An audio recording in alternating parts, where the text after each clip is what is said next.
Itu tau gak bang, apa yang keluar? Itu yang keluar kelabang bang.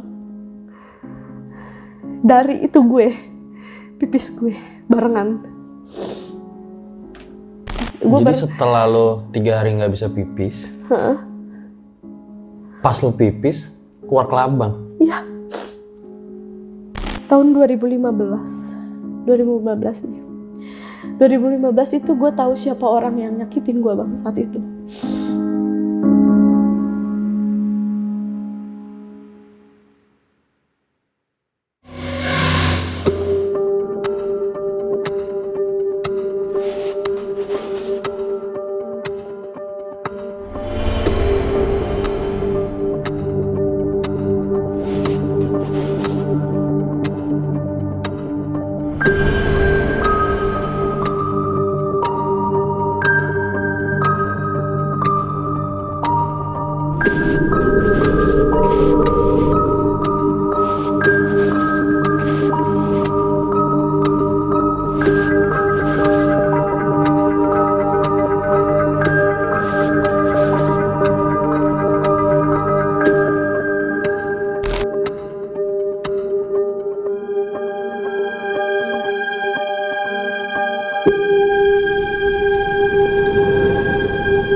Kembali lagi bersama gue Fajar Ditya. Kali ini di Om Mamat season 3. Kamu yang takut atau mereka yang lari?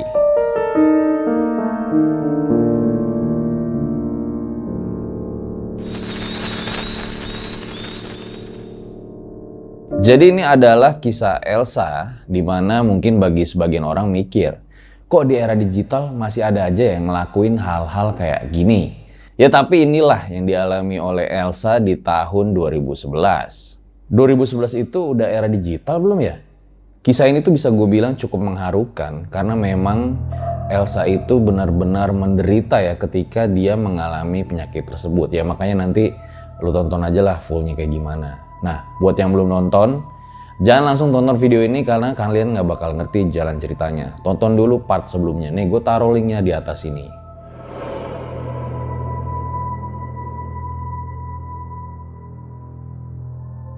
Terus sebelum gue mulai, kalau misalnya kalian suka nih sama flanel yang gue pakai, udah pasti dari hoodieku. Ditambah lucu banget nih ada kupluknya.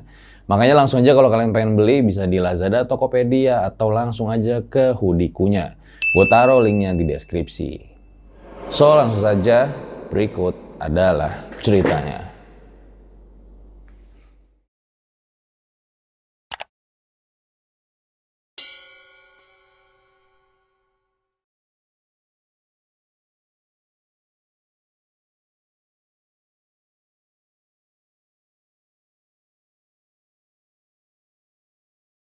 Di part sebelumnya.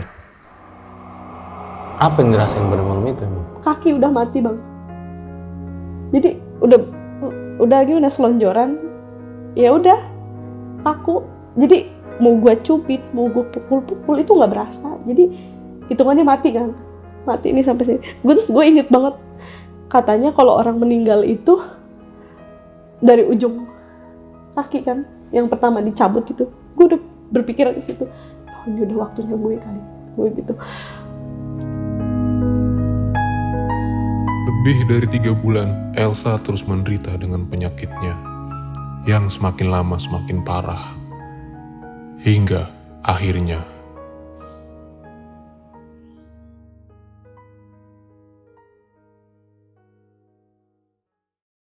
udah pasrah, gue udah ikhlas kan di situ ya. Gue juga udah ini. Dan selama gue di situ nih bang, gue bukan cuman ngandelin om gue bang. Jadi gue udah kesono. Jadi om gue itu udah nyari info sini, nyari yang kiai. Emak gue nggak pernah pergi ke dukun. Keluarga gue nggak ada pernah yang ngusulin coba ke ini. Pas didatengin itunya dukun. Emak gue balik lagi nggak mau. kiai, emak gue tuh percayanya gitu ya, nggak percaya ke dukun gitu bang. Terus saat itu emak gue bang tidur nih samping gue, meluk gue bang, tapi posisi gue nggak tidur, gue ngegerak-gerakin kaki gue tapi nggak bisa. Gue pikir ini udah waktunya kali ya, kata gue udah waktunya. Terus gue merem tuh di situ, ikhlas, nyoba buat ikhlas gitu bang, ikhlas. Pas gue melek lagi bang, di jendela samping kiri gue tuh bang ada makhluk genderuwo kali ya, hitam, tinggi, gede, berbulu, gorila 2 kali lipat kali ya, serem. Di pojok teriak-teriak tuh di situ, sono lu pergi. Ya emang gue bingung, pergi ke siapa, yang ngeliat kan gue doang. Akhirnya om gue datang, udah jikir aja kata dia kalau mau tidur. Dan dia tuh ngeliatin gue mulu tuh bang. Nah gue berpikir kaki gue udah mati, sosok hitam itu aja mungkin itu malaikat kali. Ngerti gak bang?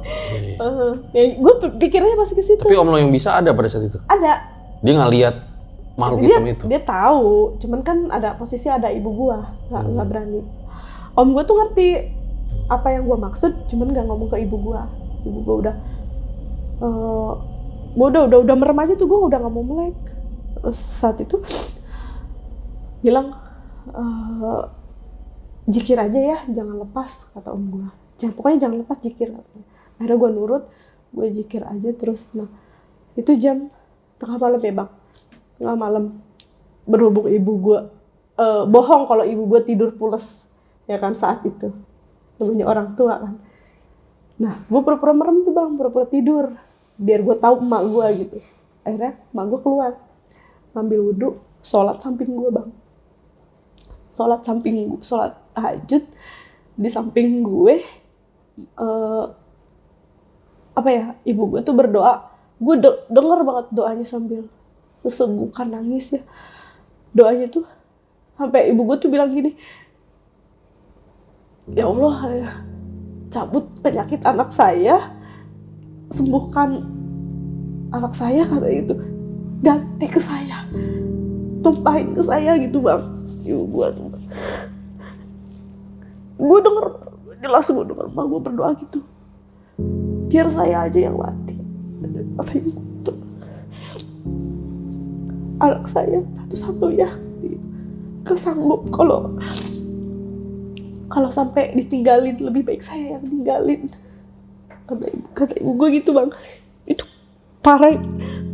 Gue udah gak bisa ngapa-ngapain bang. Gue mau gimana, mau nangis, air mata gue saat itu udah gak ada, udah habis.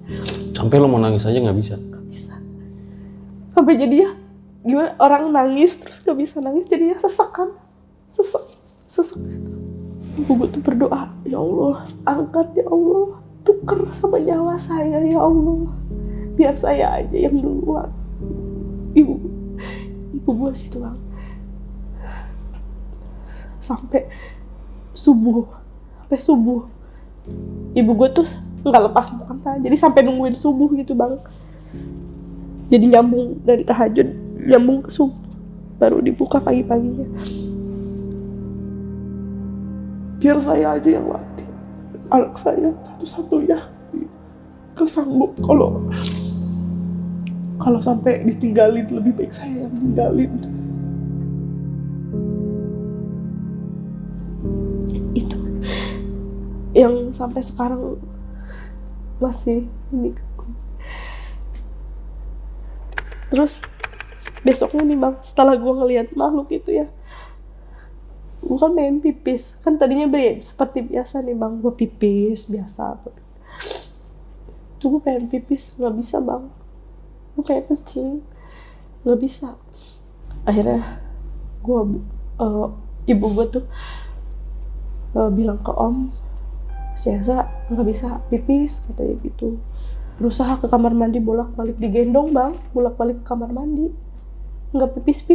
Terus kata om gue, kan dipakai pampers ya saat itu, kata om gue, nanti kalau pipis aja ya, nggak usah di kamar mandi, kata dia. Maksudnya pipis di tempat aja karena udah pakai pampers. Wah udah parah sih, kondisi gue tuh udah parah banget. Sampai gak bisa pipis. Nggak bisa. Itu seharian nggak bisa pipis. Ya udah, akhirnya kayak dipancing gitu loh bang. Gue makan apa nih, minum apa gitu, biar pipis. Tetep. Baju tuh di situ gue nggak mau minum. Jadi kan kalau pikiran gue tuh kalau gue minum numpuk di dalam, nggak bisa dikeluarin, gue makin sakit. Akhirnya paling minum sesedot, yang penting ada tetesan air ke tenggorokan. Gitu saat itu ya.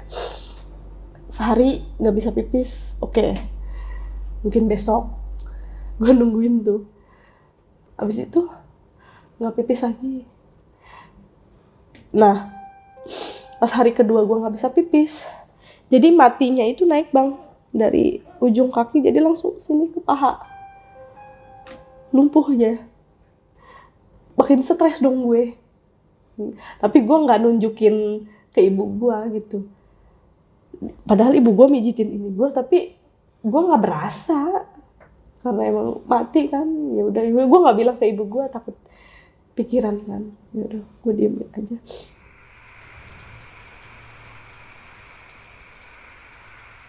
Pas malamnya nih, itu sakitnya parah bang, luar biasa banget. Rambut udah rontok, badan kurus kering, ya kan. Setiap malam gue disiksa dengan sakitnya itu. Sekarang ditambah lagi. Ditambah lumpuh. lagi dengan beban gue di sini tuh nggak bisa gerak. Itu hari kedua gue nggak bisa pipis. Akhirnya keluarga juga ngambil tindakan. Mungkin gue nggak tahu om gue dapat info dari mana ya, namanya orang ikhtiar kan ya. Dapat info besok bawa ke Tasik. Nah om gue yang kedua ini kan pulang, terus kan dia kan ada kendaraannya, ada mobil, pulang. Dia sampai ngebela-belain nggak kerja bang, demi ngantar gue ke Tasik gitu, ke Tasik. Gue berangkat ke Tasik.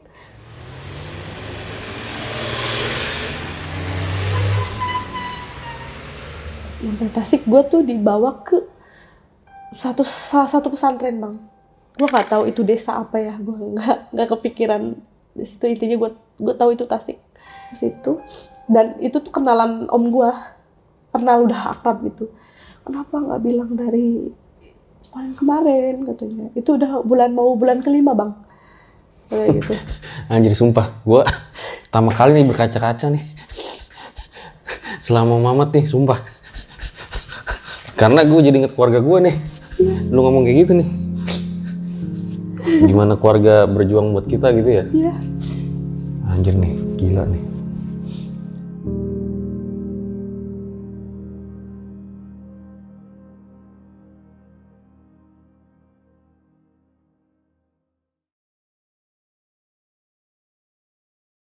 Buat kalian yang punya pengalaman horor nyata, bisa kirim cerita kalian ke email rjl5 atau DM Instagram rjl5.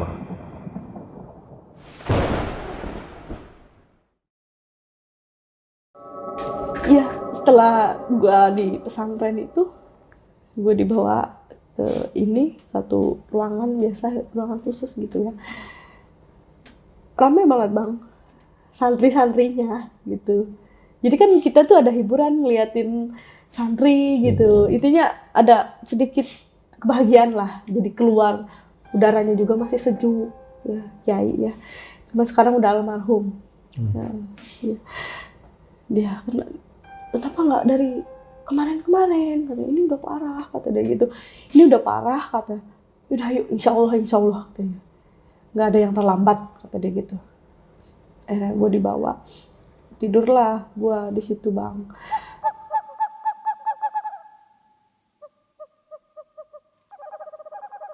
Nah, karena gue saking pasrahnya bang, saking udah hampir menyerah saat itu. Tidur tuh gue bilang, gue bernazar. Sampai, ya Allah, saya bilang, kalau misalkan ngasih kesempatan saya untuk sembuh, kalau saya sembuh untuk kayak seperti biasa, sehat lagi, seger lagi, gitu bang. Saya bernazar, ya Allah, saya bakal tutup aurat, saya bakal berhijab saya bilang gitu. Itu benar-benar dari hati yang tulus, pasrah gitu. Karena udah nggak tahu lagi harus ngapain. Iya, karena gue udah nggak tahu lagi mau ngapain. Ikhtiar udah kemana-mana, udah mungkin kalau dihitung materi udah nggak kehitung kali ya. Pengorbanan keluarga. Pengorbanan keluarga, waktu nyokap juga apalagi. Saya udah pasrah nazar, ya Allah kalau saya sembuh, saya seperti semula, sehat lagi. Saya menazar saya bakal berhijab, saya bakal tutup aurat. Itu Bang, karena emang sebelumnya nggak pakai hijab aku tuh. Betul, itu Bang.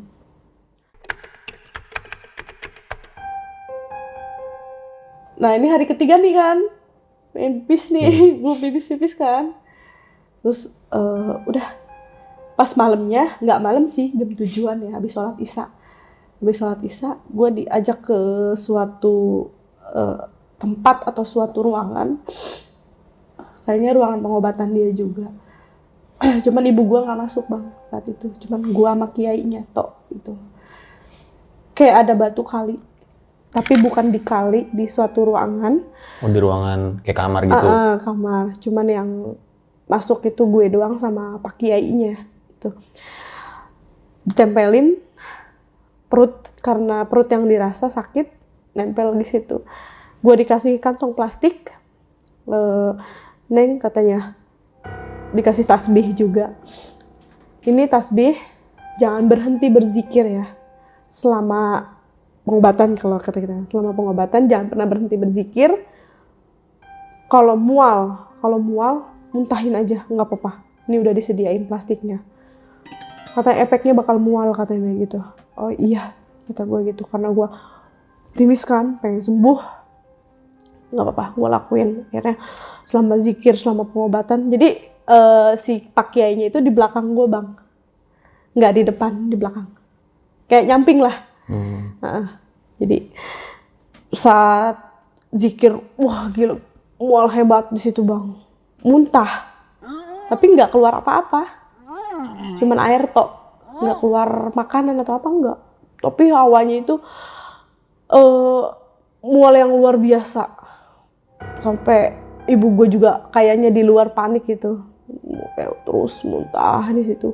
Sampai nggak kuat nih. Tasbih yang dikasih putus sampai nggak bisa gue pakai.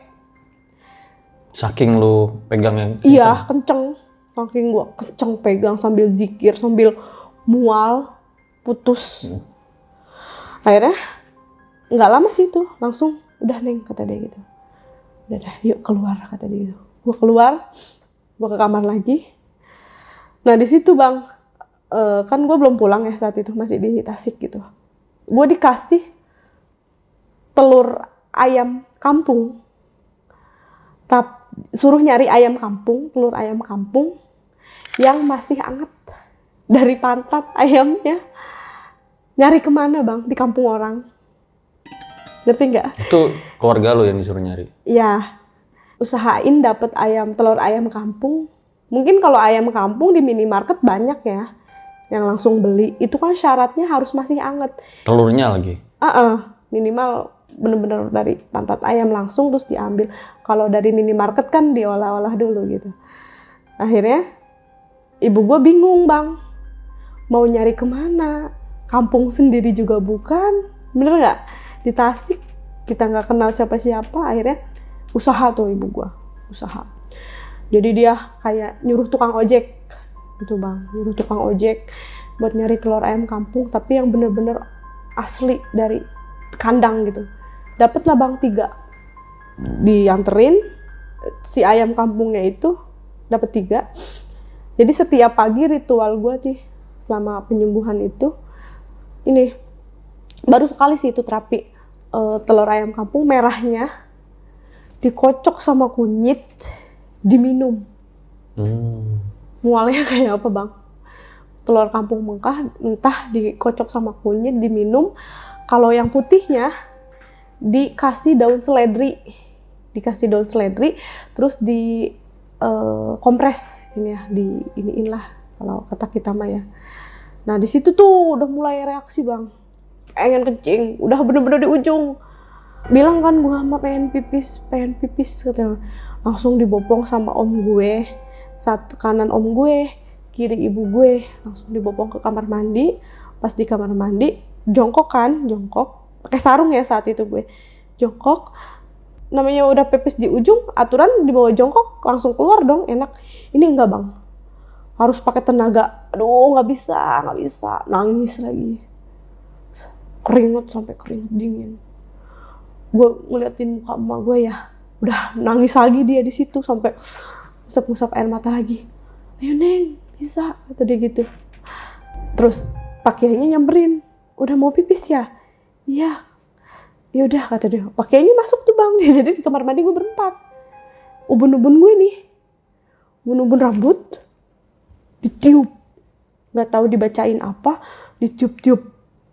Pak Kiainya sampai ngucur, basah bajunya, ininya pecinya basah. Ditiup, didoain biar pipis ya, mungkin nggak tahu, mungkin ini dia kali ya. Akhirnya pas gue pipis, keluar pipis gak bang, alhamdulillahirobbil alamin. Emak gue ngedenger suara pipis gue, seneng kan. Itu tau gak bang, apa yang keluar? Itu yang keluar kelabang bang. Dari itu gue, pipis gue barengan. Kelabangnya gerak-gerak? Enggak, mati. Mungkin itu penghambat kali ya. Gue nggak tahu ya. Jadi setelah lo 3 hari nggak bisa pipis, pas lo pipis keluar kelabang? Iya.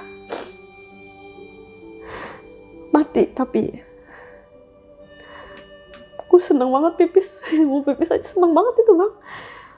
Mau gue nangis, om gue nangis, gue apa lagi? Gue nangis karena seneng.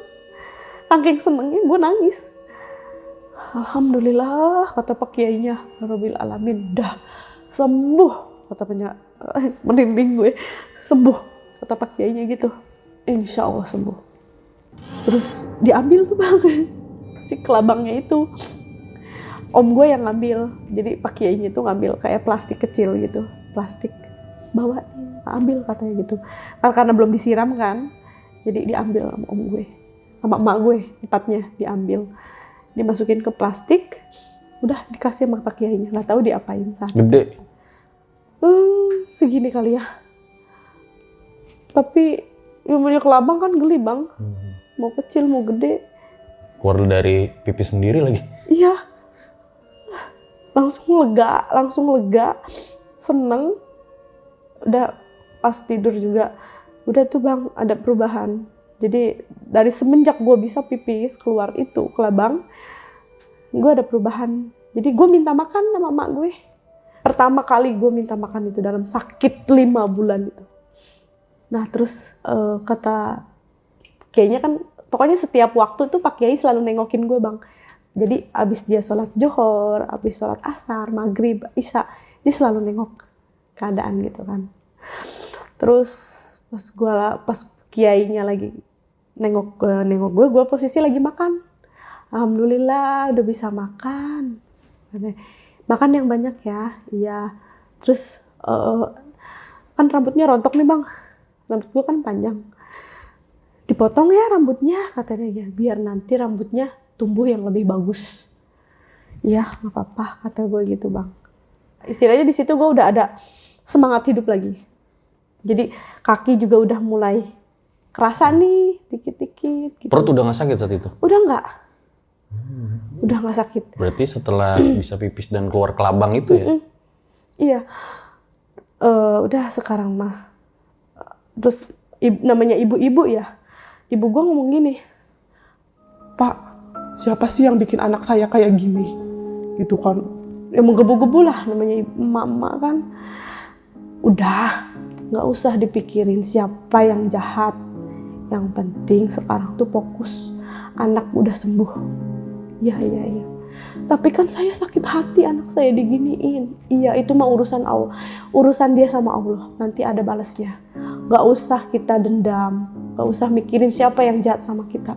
Yang penting Sekarang anak ibu udah sembuh, udah bisa makan. Pokoknya Pak Kiai itu ngomongnya jangan, ke emak gue tuh jangan dendam, jangan nyari tahu siapa gitu, jangan. Yang penting udah ketemu, sembuh gitu. Kan tujuannya itu kan datang ke sini. Iya sih kata ibu gue, iya kalau tujuannya emang buat sembuh ya sembuh, jangan yang lain katanya gitu. Akhirnya udah sembuh, makan nih bang udah bisa.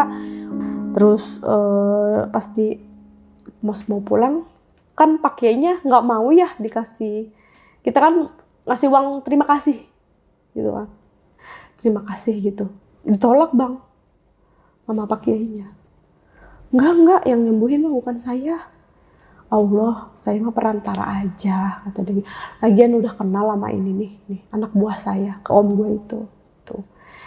Nggak mau dibayar pada saat itu? Sama sekali nggak mau dibayar. Itu berapa lama di pesantren itu? 5 hari? Iya, 5 hari. Bingung dong, nggak mau dibayar. Pokoknya bila ngasih duit ke Kiai itu nggak mau dia bang. Akhirnya ada kayak tangan kanannya Kiai, ngerti nggak, kayak asistennya lah gitu. Dikasih ke dia gitu. Ya udah buat apa kek gitu, yang penting mah dikasih gitu. Nolak juga. Udah nggak usah kata dia gitu. Beliin kambing aja kata dia gitu, buat nyate anak-anak yatim di sini gitu bang.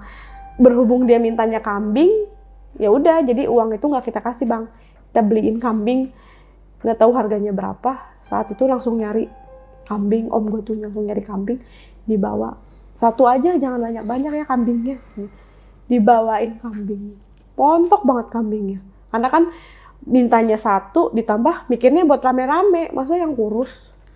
Dan pesantrennya gede lagi, yatim lagi, 2 anak yatim kan. Akhirnya dibeliin kambing, pas mau pulang itu kan beliin kambing dulu.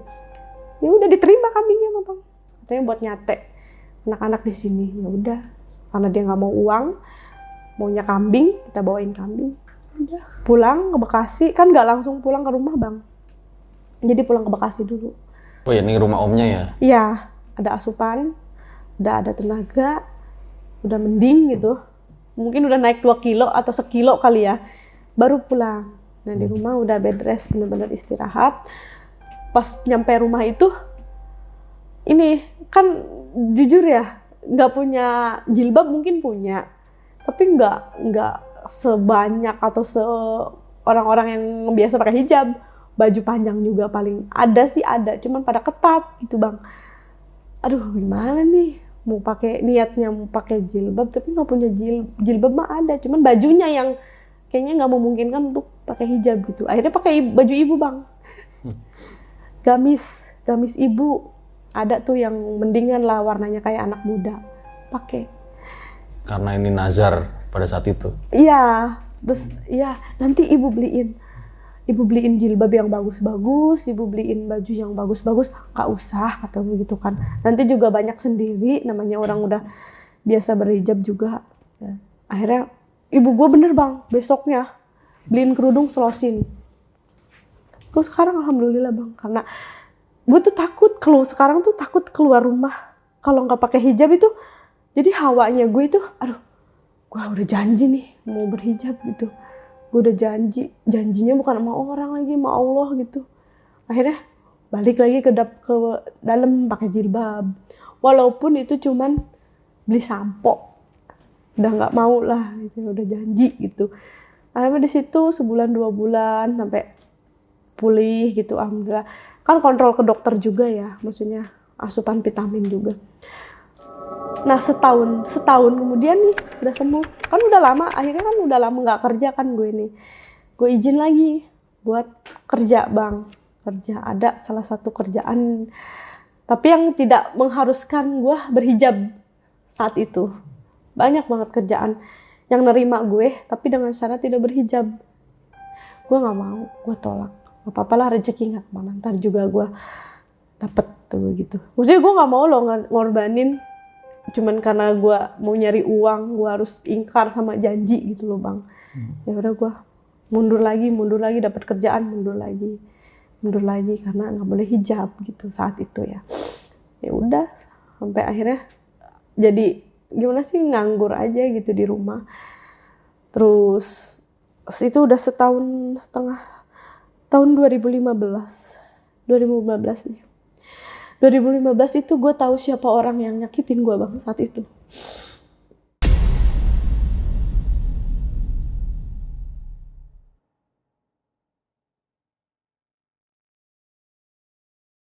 Selama bertahun-tahun gue tahu akhirnya. Gimana caranya kok bisa tahu? Jadi gini, si Doni, tau kan Doni, sama Bang Roni kan temenan. Nah si Roni ini kan dia berkeluarga nih, udah punya anak istri. Istrinya meninggal. Bang Roni? Istrinya meninggalnya juga nggak wajar bang. Kenapa gue bilang nggak wajar? Karena sakitnya sama kayak gue. Cuman dia diponis dokter tuh paru-paru basah. Padahal masih muda, baru punya anak 2. Setiap malam dia jerit-jerit di rumahnya. Kenapa gue tahu? Karena kan gue deket, ya kan. Jerit-jerit. Dia tuh katanya ular. Di rumah dia tuh banyak ular, jadi dia tuh nggak mau nginjek ubinnya dia. Dia tuh selalu berdiri di atas bangku, kalau nggak di atas meja. Padahal nggak ada ularnya. Padahal nggak ada ular. Anak-anak suaminya bingung, ular dari mana saat itu. Akhirnya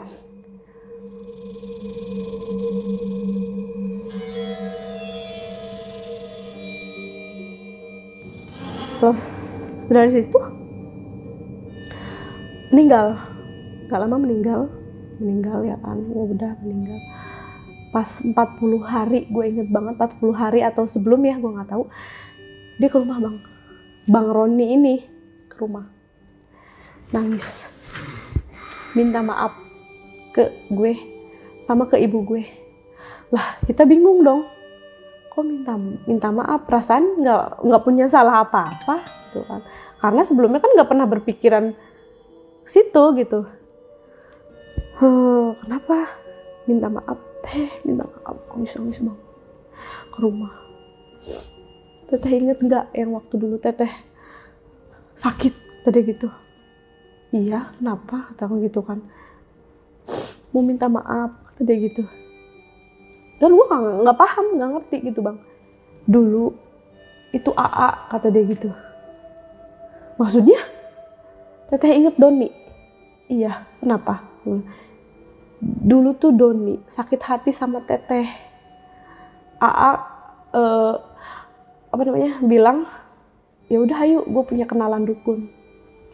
Jadi niatnya dia mau pelet, malah jadinya kesantet bang. Jadi salah, ngerti nggak salah? Iya. Kan kalau melet kan kitanya yang ngejar-ngejar suka sampai menikah gitu. Ini enggak, jatuhnya santet. Karena udah sakit hati.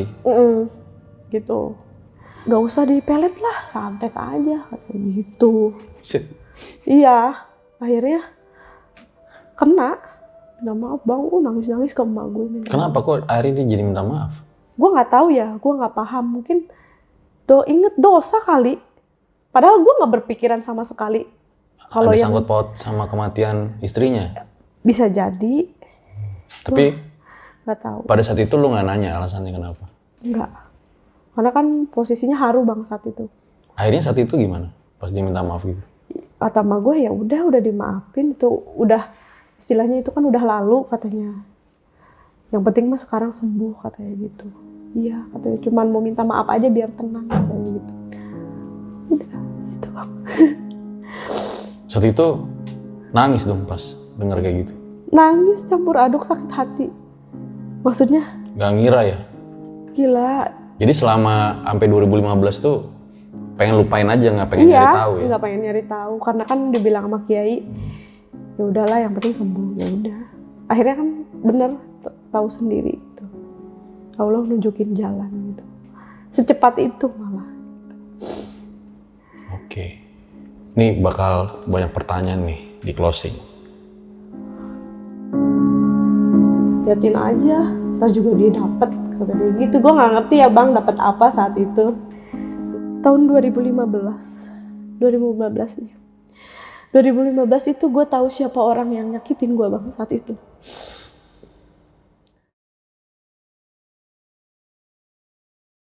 Itu dia guys, sebuah kisah yang luar biasa sekali dari Kak Elsa, di mana kita jadi tahu ya betapa perjuangan seorang ibu dan keluarga dalam case ini adalah untuk kembali menyembuhkan penyakit Kak Elsa. Nah, sebelum gue akhiri, ada beberapa pertanyaan yang pengen gue tanyain sama Kak Elsa. Jadi pada saat itu, maksudnya itu Roni yang nyaranin supaya Doni itu buat nyantet atau gimana? Ya, ya. Jadi si Roni ini, jadi kan yang suka sama gue itu Doni. Nah, temennya si Roni itu, si Doni itu bilang, gue sakit hati nih, katanya baru kali ini diginiin sama cewek, katanya gitu kan. Nah, tiba-tiba si Roni bilang, ya udah ayo, pelet aja pelet, kata dia gitu. Dan gue juga nggak tahu kenapa yang nyampenya santet. Kalau pelet kan, Jadi Roni itu nyaranin buat pelet. iya. Tapi malah kenapa kenanya gue sakit? Kalau pelet kan gila kali ya, ngejar-ngejar lah intinya gitu. Kita tiba-tiba suka. Kalau ini kan gue langsung ambruk, sakit gitu. Dan setelah itu sama Roni hubungannya gimana sampai sekarang? Siapanya nih? Keluarga lu sama lunya? Biasa aja, karena istrinya udah meninggal. Jadi dia udah nggak tetanggaan bang. Sekarang. Tapi pada saat itu udah saling memaafkan gitu? Iya, udah memaafkan. Jadi ya udahlah, mau gimana? Ibu gue juga udah nggak ngungkit gimana-gimana, nggak nuntut gimana-gimana. Yang penting guanya sembuh udah.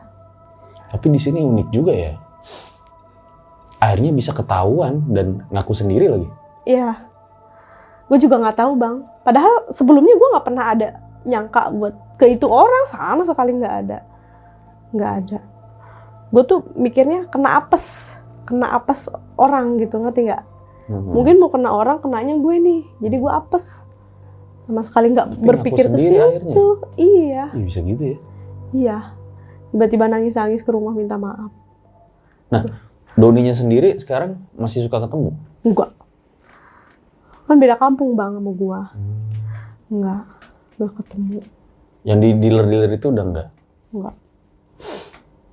Kan udah bangkrut. Oh, bangkrut. Bangkrut total. Makanya nggak ketemu. Iya. Jadi udah sepi sekarang mah. Jadi bangunan kosong lah.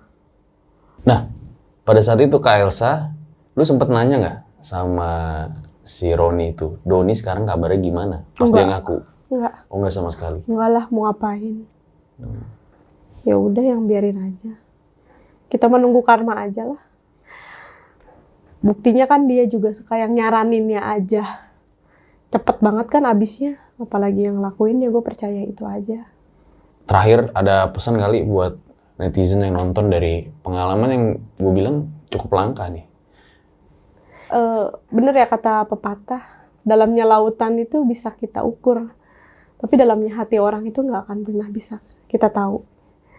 Jadi yang gue dapetin dari pengalaman atau pelajaran yang ini sih, yang gue dapetin sekarang ini yang penting hikmahnya itu banyak banget dari gue nggak hijab jadi akhirnya gue berhijab gitu loh. Banyak sih dari perubahan diri gue sendirinya itu banyak. Ya intinya sih kalau menurut gue ya ketika kita misalnya ada masalah gitu ya lebih baik diselesaikan secara langsung ya. Iya, ya itulah kita kenapa hati orang itu nggak ada yang tahu. Gitu. Mungkin baik di depan kita kan nggak tahu di belakangnya dia sakit hati atau enggak. Padahal segitu maksudnya segitu aja gue nggak bener-bener nolak secara langsung loh bang, maksudnya. Ya kalau menurut gue ya wajar aja kalau kita nggak serk kan ya sebenarnya baik lagi ke kita kan. Iya. Kita berhak milih gitu. Iya. Tapi ini jadi pelajaran juga ya mungkin buat cewek-cewek atau cowok-cowok misalnya kurang serk sama orang ya ngomongnya Ngomong itu aja. tapi dengan halus gitu mungkin ya.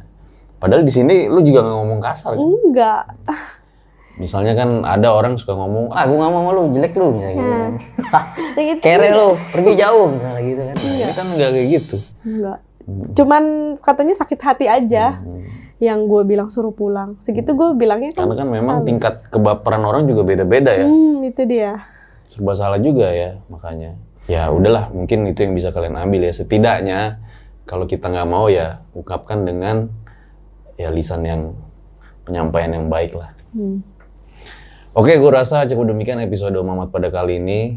Makasih banget nih Kak Elsa telah bercerita di RJ5. Ambil baiknya, buang buruknya. Dengan adanya cerita-cerita seperti ini, jangan malah menjadikan kalian takut. Akan tetapi kalian harus semakin yakin dan percaya dengan kebesarannya. Gue Fajar Aditya, Kak Elsa, RJ5 undur diri. Ciao!